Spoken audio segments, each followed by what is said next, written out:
This is Betty Collins, and we are Inspiring Women, presented by Bradyware. This is the podcast that advances women towards economic, social, and political achievement. I am here to inspire you to take steps to the next level in your career. Thanks for listening and investing your time in yourself. More about Inspiring Women in this episode can be found at bradyware.com/resources. Today, this podcast is about going to the next level in your business. We could go on and on about going to the next level in your professional life or in your career, in your company, in your personal life. But today I want to talk really about the business. It's your business. It's a woman-owned business, and we're going to focus on that. For part of the podcast, I'm going to interview Lang-Cline. She's with Portfolio Creative, and she has a great story. And the reason I chose her is just encouragement. She's done an amazing job, and it looks easy from the outside, but she's been through anything probably that you have been through. I have known her through being involved with the National Association of Women Business Owners, the NABO Columbus chapter. And I had the privilege of serving with her on the board, watching her leadership. It's no wonder she's had success. And she's very known in Central Ohio area due to that success, but also just her involvement within the community. I chose the topic today because women are starting businesses at a rapid pace. Here's some numbers, and this is from the Women's Business Enterprise National Council. So they're pretty accurate, and it was done in 2018, so it probably hasn't changed tremendously. But as of 2018, there are 12.3 million known businesses. When you look at back in 1972, when they started tracking this stuff, there was 402,000 businesses. So we go, okay, yay, we've done some good things. Here's a statistic that's great. Women own 4 out of every 10 businesses in the U.S. That's pretty significant. Considering in 1988, you couldn't even get your own financing. There was law that finally went into place for that if you were a business owner. Since 2007, the number of women-owned businesses have increased 58%, which is better than businesses overall. So again, we're going kind of at this rapid pace. Last year, 1,821 businesses started every day, and they were started by women. That's pretty significant. Sounds really great. Sounds really cool. And women are slightly more likely to start a business than men. So why is that? I don't know the reasoning behind that, but women have that interest. They have that drive. Women-owned businesses employ 9.2 million people. That is just only, though, 8% of the private sector, but that's a lot of people.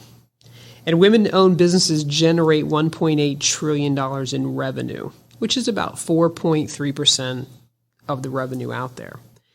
And the last one that's really cool. From 2007 up to 2018, total employment by women-owned businesses rose 21%. So obviously we are making some bold moves, some big moves in the marketplace that are changing the marketplace. And I always say when the marketplace works, the country works because households have provision, right? So it's just a huge, huge thing. And part of what I like to do in the business world is utilize accounting. Being a CPA is the venue for me to be part of that success. And as much as all of these things sound really awesome, women struggle in business, and that's just a reality. 88% of women-owned businesses generate less than $100,000 in revenue. There could be a lot of things behind that number. So you don't want to, big doesn't mean better. It could be what they do. It could be that they're a sole proprietor, or maybe they just got started. When you're a consultant, you can only consult so many dollars when you're the actual, like an executive coach. There's only so much till you get to that. But this group is growing, and it continues. Their revenues are growing. They have a little bit of struggle.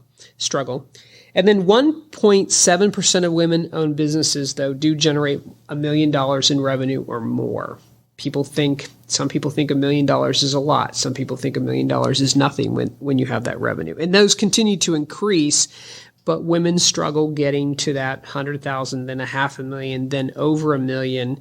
And I don't know if it's just all of a sudden you're over $1 million, your mindset's different and everything swoosh and it just goes happily down the road. But they struggle, and it's not easy being an entrepreneur, whether you are a man or a woman. What are the barriers that most women feel like are there. I'm going to just say business in general, I think, but of getting to that next level. A lot of times you are this original and you have an idea and you're different and you're passionate and you might want to do things. I mean, I'm considered a unique CPA because I'm fairly personable. And as long as I keep that personal side of Betty Collins, I'm a different CPA. I'm still this original over here. But a lot of times we become copies and we think we need to transform and be the norm. And a lot of times that takes away from who we are. Capital. Less than 3% of venture capital goes to women-owned businesses.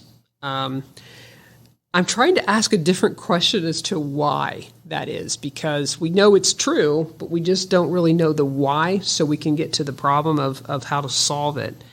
More women use credit cards for capital. Oh, your banker would have a whole conversation about that, where you really should be using a bank and have a relationship with a banker that can give you the right capital. And a lot of times you'd use the wrong startup money, and then you're in a credit crisis. Being taken serious, that's a huge thing for women. I do tell women, if you want to be not looked at as like a clown, then quit going to the circus.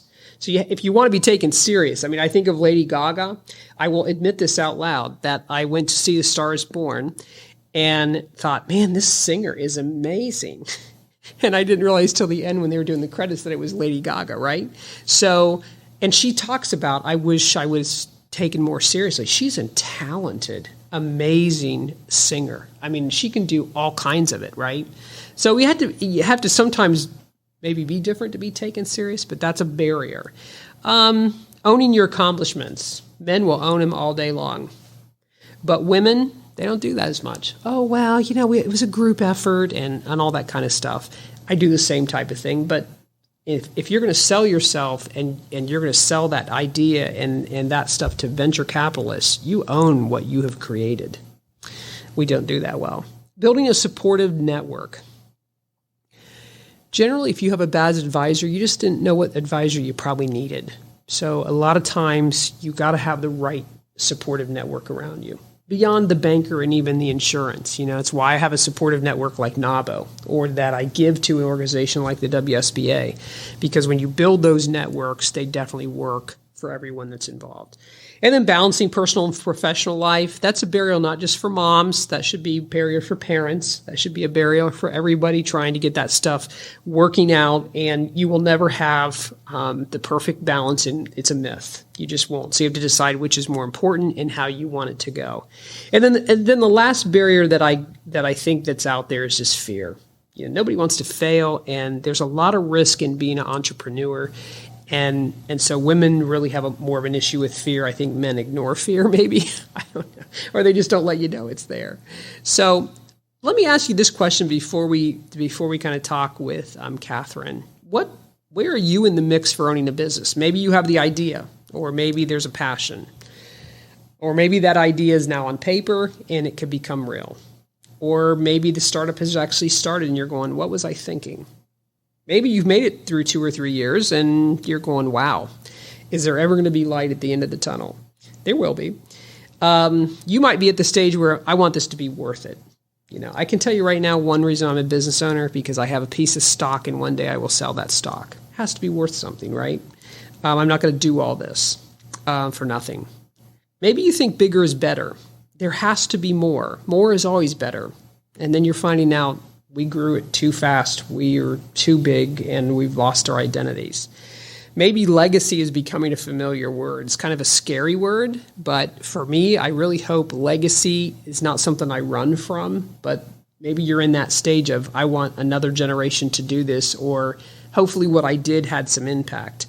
Or maybe you're just ready to sell. It's time to go to the beach. It's time to get those premium dollars. So you might be anywhere in this mix, and you may need to go to different levels, but it all is still, I think, the same principles of getting to that next level.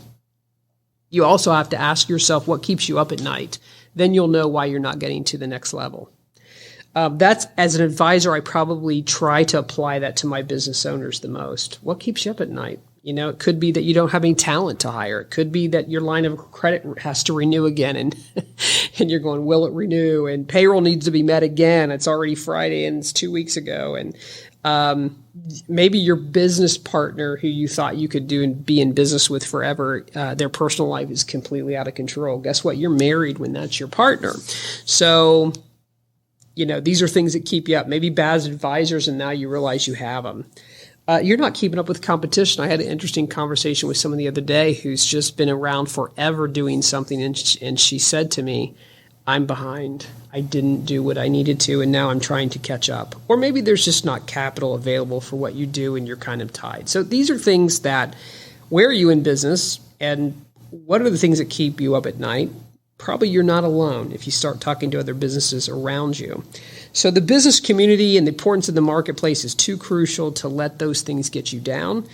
You're too crucial to, hey, go to that next level, so it plays an important part in our marketplace and for those around you.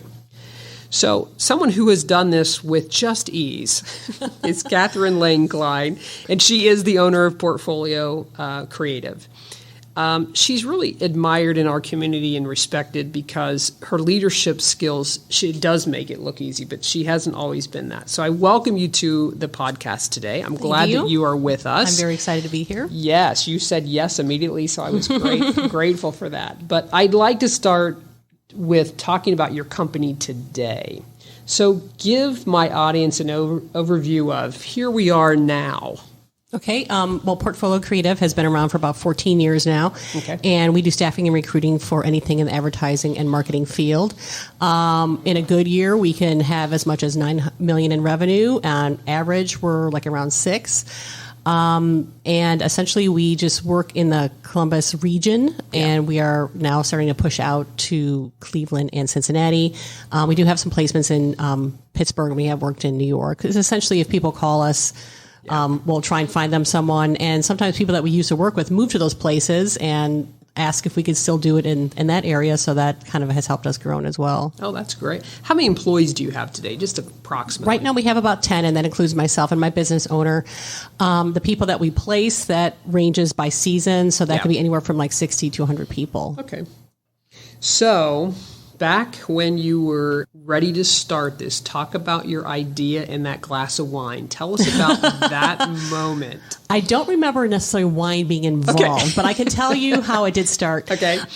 Essentially, both Kristen Harris, my business partner, and I worked for the limited brands. We had been in marketing and advertising for years and years. She mostly worked with corporate America, and I kind of jumped between corporate and freelance. So I knew exactly what it was like to kind of be on my own and how to bill properly and find work at the same time. And at that time, I was freelancing for her. Our paths had crossed again, and this time I was working with her as kind of her contract employee. And she came up to me and asked that she said, I spent half my time looking for great creative talent. And if there was only a service that I could farm this out to, that would be great. And then maybe like the next day she came back and said, now, would you use a company like this if you were looking for freelance work? And I was like, absolutely. When I lived in Chicago, I worked for companies like that all the time. I would let them know when I was available. They would find me work. I'd find work on my own. And it was really, really great way to kind of backfill your pipeline. Sure. So she was like, great, you know how to do this. So I would love to have a partner to try this. So essentially we found this book that was called 6 Weeks Till Startup. It was really more, and I cannot remember the author, but it's on Amazon, and it's essentially a workbook that you fill out. And it took us more like 6 months to start up because we were both working at the same time. And we also had to decide, well, when are we going to pull the trigger on this? So we picked January 1st of 2005. So as an accountant, you'll appreciate that our books are always, based on a calendar versus fiscal year. Yes. But that worked out well for us because, we're designers. We had not worked in a business, but the reason I mentioned where we both worked from, it was that it was a great place to learn about business. Yeah. And when people talk about starting their own business, I'm like, where have you worked before? Because you can teach yourself on someone else's dime, for the most part, how to run a business.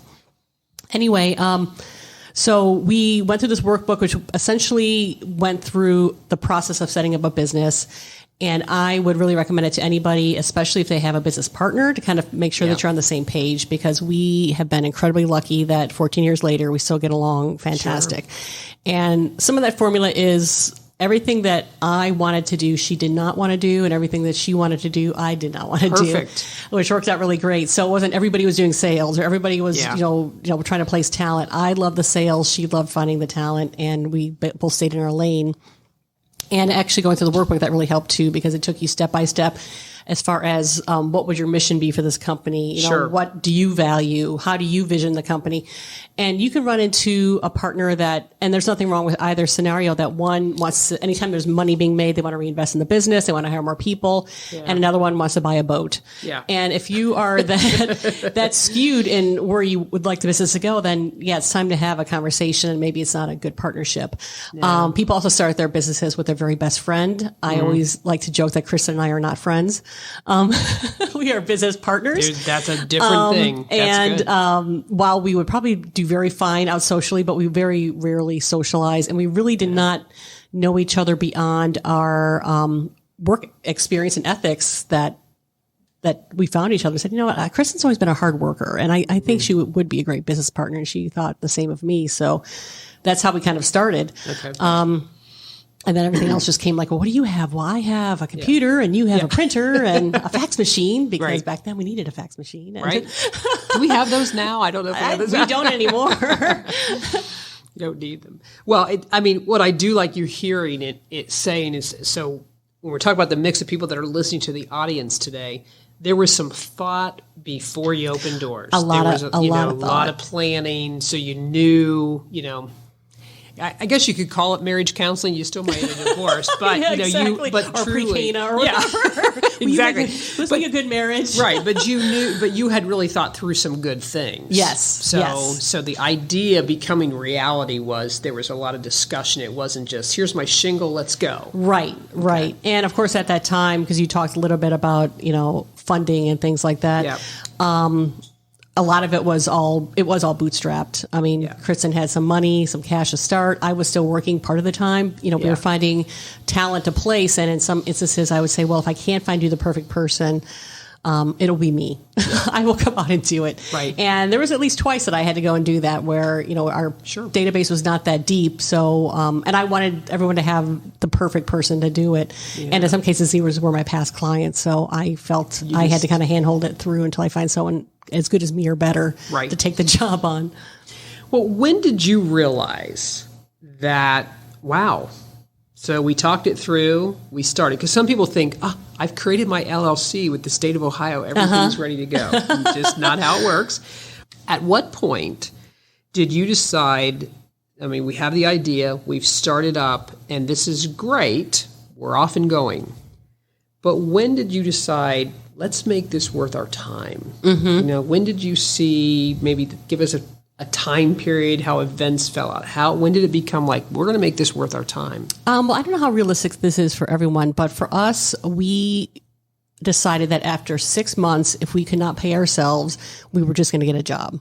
Okay.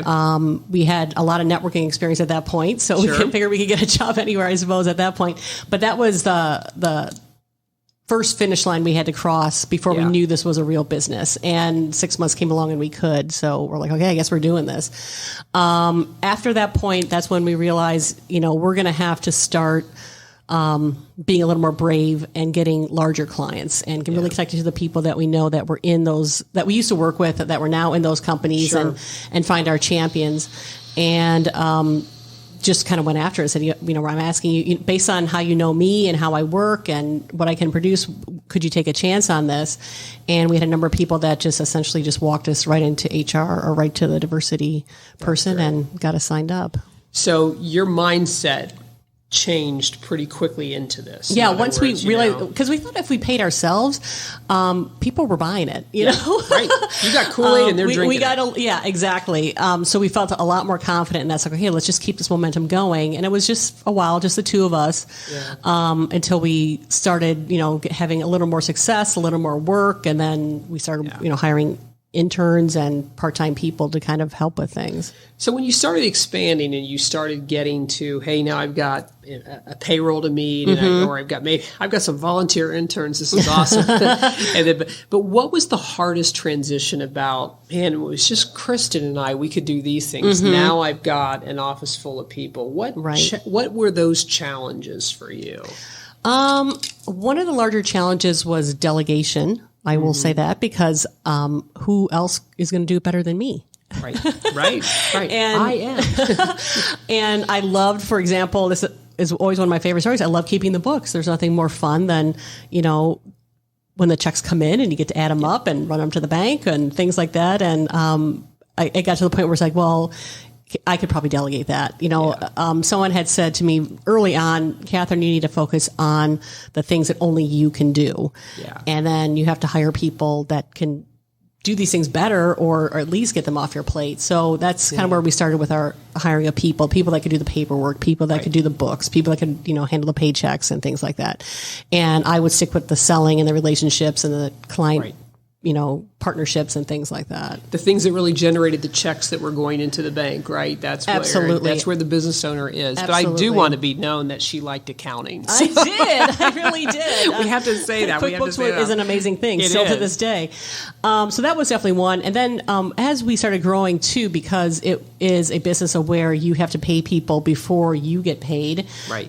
Based on the size of the company, because the larger the companies, the longer you have to wait for the check. Mm-hmm. We had to figure out how we were going to start financing this because once we started getting into big companies, corporations, it was, like thousands and thousands of dollars. So we had, and we couldn't, again, we went to the banks, and I can tell you that, unless you can really prove that you're credible, and you think about that with anything, if a relative comes to you and asks for money and you're like, I don't know if I like this idea. They're not going to loan you the money. So we found a factoring company that would help us. And that is a great way to kind of help you through some of the more challenging times, just because you can, they will buy out your invoice essentially, and they'll handle, and you get the money right away. And essentially when they get paid, then you get the rest of the money, and they keep a little smidge of it for their time. So that worked out for about a year, I want to say, until we started being cash rich enough where we could handle it. At that point, once we got to about $1 million, we then went back to the bank, and then suddenly we were friends. Yep. And you were their best client, right? And then with the help of the SBA, we were able to get a line of credit, and that's always been kind of the slush fund, if you will. If we are waiting for some money to come in, we'll just take out the line of credit and then pay it back once the check comes in. Well, so you go from the idea to you have a passion, you see a need because you're living in the need, right? And then you get it started, and it sounds like things really went off fairly quickly for you. But then you realized I got to have bigger clients. You can have, $110 clients, or you can have 10 $100 clients. Yes. That's the better way to go. But what, and I'm sure you were seeing this growth, but what probably at this point were some game changers that just maybe took you off the charts, or went, wow, you can look back and go, that was a game changer?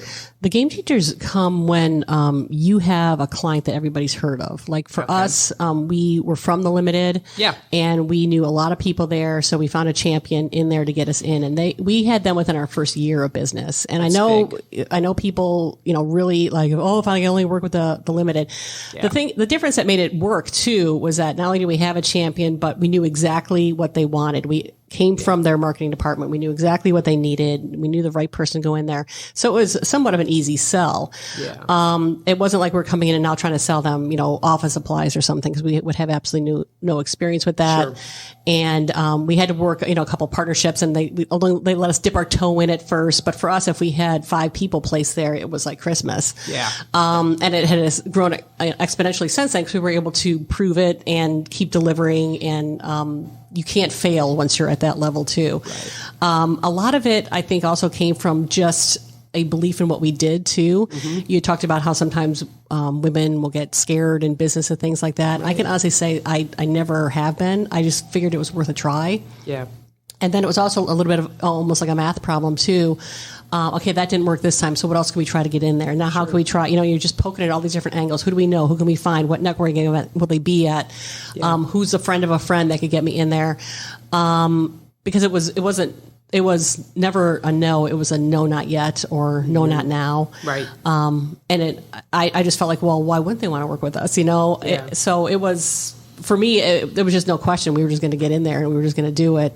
And I just hope that Kristen was able to handle everything I threw back at her, and she did. So. Yeah, but I like the fact one of the barriers we talked about was owning kind of owning your success, owning your idea, believing in that. And it sounds like you had no issue with that. And a lot of people might think, oh, I'm not like that, but everybody kind of is. Sure. And I think you have to kind of get over your own personal hump with that too. And I had that as well.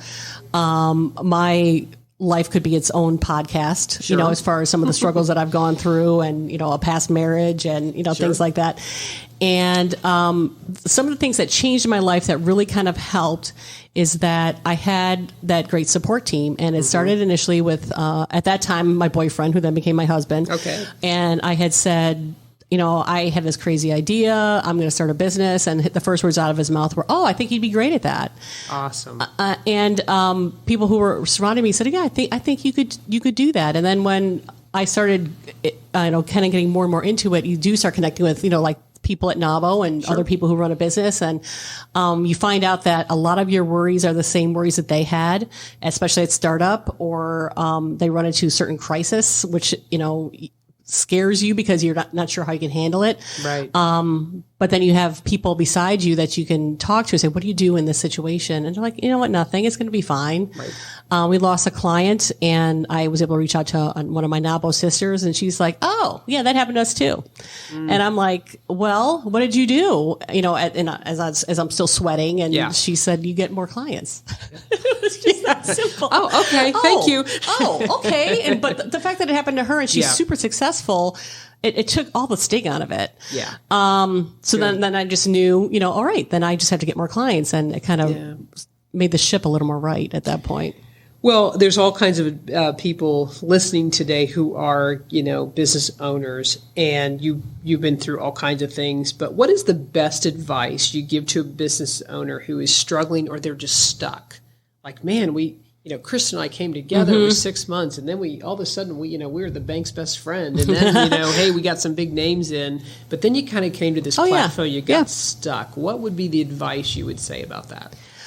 Just start thinking about things differently. You're not you have to change something to get change. If you keep everything status quo, it will stay status quo, and it's status quo is a very safe place to be because it works. And we could stay at a certain level and be perfectly fine with it. You had mentioned that some of the revenue that women have reached, and that's the average. And when I have a bad day, sometimes I think I have a multi-million-dollar business, and that's kind of unheard of for a woman-owned business. There's a lot that just don't reach that. And so at that point, I'm just like, well, I just got to figure this out then, because clearly it's working. Something just has gone off track a little bit, and we have to just try different marketing. We have to try different networking events. We have to try, different people. We have to try different cities. So it's always problem solving and trying to keep ahead of whatever the latest trend is. I was just talking to someone today, and we were trying to solve a problem, and I said, maybe we're just asking the wrong question. Right. And let's think about what other questions are out there that surround this. I know when I merged my business from a small company to Bradyware in 2012, it was very nerve-wracking. But I was in that plateau. I was in that stuck. This was it. I knew what my next 10 years was going to look like, right? Bradyware, I've never known what my next 10 years is going to look like. But I did have to ask, step back, what am I going to do differently? Because I don't want to stay here. Because I believe, my coach will tell you, you're either going forward or you're going backward. You're not going to stay right there. Yeah, and actually what you did was definitely a viable option. I mean, merging with other companies, that's a different way of rethinking. If I have this backing me, I know I can take this farther. Yes. So it could be advisors, it could be partners, it could be anything. But it's really just sitting around and kind of figuring out what it is. Because you might be in an area too where you are just tapped out of people, which we have thought of too. Have we talked to everybody? Is this as big as we get? Are we going to be happy with this? Are we going to push it further? That changes day to day. Sure. Sometimes it's good to stay in the easy part. Yes. But every once in a while, let's just see what happens if. And that's just how we grow. Well, share with the audience just the memories or events, something that really impacted your success today. Something that you can go, when you're having a bad day or you're plateauing, you can go back to that moment. Probably the first time we were on the Fast 50 list. I never thought of at all about having an award-winning company. And at that point, it's like, you know what? It's not me that thinks it's great. Me and Kristen. Other people are thinking we're doing a great job too. And that is reflected in, a few other awards that we have received too, where it's like, you know what? People are seeing that, we're making a difference. And so with that also helps you kind of raise your game too, because once you get that first award, you're like, okay, well, can we stay on that list for next year? Can we keep the growth going? What else should we be, trying to get or obtain or things like that. And then that's also how we kind of got more into community involvement too. We started getting super grateful with how the community was welcoming us, and we're like, we have to give back. Yeah. And with that becomes a lot of reward too, just by your growth potential. Being on boards, I think you won't believe how much you grow when you're on a board. Yes. Volunteer work, things like that. Writing blogs, just to show your expertise in a blog or a podcast or things like that. It's all that little stuff that kind of helps you own your space. Yeah. And then people think of you first when things come up. They do. Well, I'm sure there's a next level, and this isn't a question on the list, but I'll ask it anyways. Do you see a next level, something you were like, man, if I could just do that? Oh gosh, there's so much I want to do, especially because I have been gifted, I will say, access to a lot of different opportunities. Right. I would still, on a personal level, would like to break through the corporate board ceiling. That's one thing that's on my list of to-dos. But as far as the company itself, I think I would like to just have a continued steady growth. I'd like to see it, reach 10 million. That's been a goal for ours for a while. Sure. And, we talk about, topping off again. It's like, I'd like to reach 10 million, but in the long run, that's just a number, we have a great team, I'm in good health, right. I have, there's nothing, that I really need. Right. My family's great. So, sometimes I'm like, don't rock the boat. Be happy with what you got. But then every once in a while, like I said, you're like, but 10 million would be kind of good bragging rights. Exactly. It'd be awesome. But there are those things that, we just learned with Elise Mitchell about the destination versus the journey. Yeah. But you still the journey is so great. Right. You have to have that destination thing out there, though. And that was probably be the one thing that I would add to anybody who starts a business is really kind of enjoy the journey. And, every part of it, like the pitfalls and the peaks, all of it is, you learn so freaking much in all of that. Yes. And then you can go out and you can help others. You can mentor others. You can be that person who just says, oh, you just get more clients, and, and they go, oh, well, if she said that, I'm sure it's true. It happened to her, then clearly I could do it too, which is definitely reassuring. Yeah. And the one thing too that I would also kind of mention about, women business owners too, is I run into a lot, because I have had the opportunity to mentor a couple where they kind of feel like they're a little unworthy of or scared of kind of getting super successful. And the reasons are really kind of interesting and in many cases true. They don't want to fail. I think that women do treat failure a little differently than men do, and kind of getting over that. But then also, I think they're afraid of losing friends and family. Sure. That was one thing that I had heard a couple of times where, if I own $1 million business, how's my family and friends going to treat me? I can always have to pick up the check. Yeah. Are they going to always come to me for money? Mm-hmm. Are they going to call me, well, Miss Moneybags over there, and I have experienced some of that. And you have to be prepared that some people are not going to like this new version of you. Yeah. And anybody that's kind of holding you back, you might have to think about just kind of not seeing so much. And it's hard when it's family or your best friends, but there's a lot of women out there that'd be more than happy to, enjoy a glass of wine with you too. So you really have to find your cheerleaders and hang around them. One thing my husband and I talk about a lot is just, because I kind of run into with my family as well, a little bit of, well, she owns that company. Mm-hmm. Well, you don't know how much I own. You don't know anything about me. Okay. But it's important that as women, we share in your success and be glad for it. Yes. Yes. And we say, yes, this is all good. Or help that person get to have the success that you've had. That's okay to do. Absolutely. Well, I so appreciate you coming today. Well, thank you again for having me. You've been really insightful. I know that statistically, we have about 90,000 downloads of my podcast. Oh, so nice. This will go out and we will be out there telling your story. But, going to the next level, whether it's your professional professional career because you're not maybe a business owner, or you're a parent, or you're in certain phases of your life.